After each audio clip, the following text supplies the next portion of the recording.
For today's video guys, ipapakita ko sa inyo ang aming preparation para sa kalapin ng kamatis. Yan sila guys. Yung aming haptulos or bugso is 100 inches or 1 meter yung agwat niya guys. Tara, tingnan natin yung puno natin kung buhay pa rin or patay na.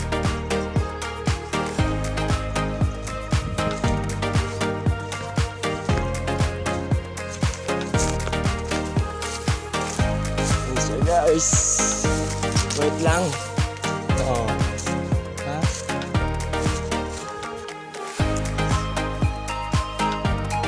Guys, yes,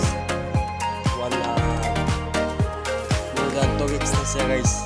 Tinanim yung punda. Yung iba hindi naka-germinate kasi nasobrang sa init. Tapos ito guys, ito rin guys, ito yung sakto na to, i-transplant kaso wala pang init.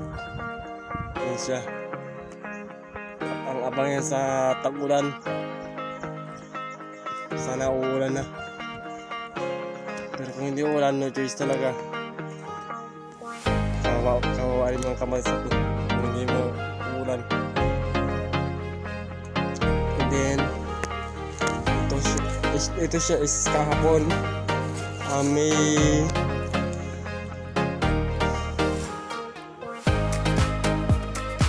kahapon sa ito tinanim. Yan, pinunla. So bakit namin tinabakan na ng abot tsaka tawag sa akin para mabilis siya mag-germinate.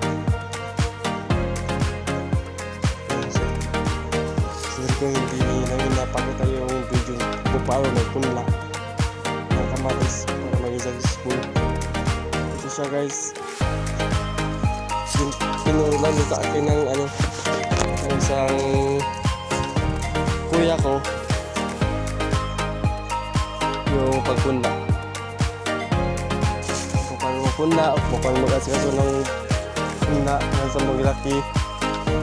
So ngayon na paano na rin ada po rin yung piyanturo niya.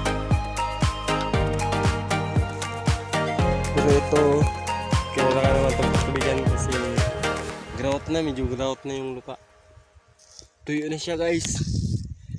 Kung napapansin nyo is nagkakarak na, hindi na pwede yan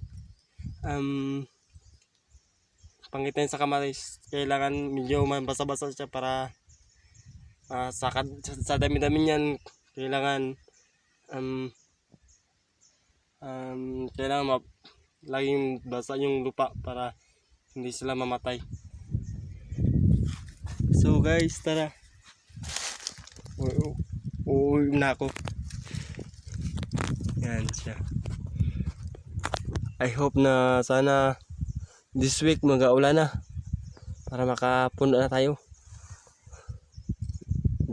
Hanggang dito na lang guys yung video ko. Thank you.